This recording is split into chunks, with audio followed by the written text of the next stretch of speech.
beautiful people, welcome back to Artistry. So in this today's module, we are going to talk about some DIYs and craft out of syllabus. For a quick change, we are going for a coconut craft.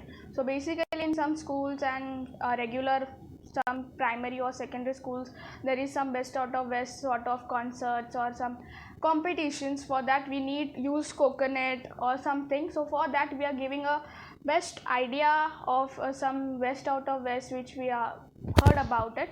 So this is coconut, and before breaking it, break in supervision of some elder one, otherwise you will get hurt. So before break in two pieces, you will need a polish paper, a brush, a paint, water, and as necessary varnish if you are having, but due to varnish some specific shine comes to it. So let's start.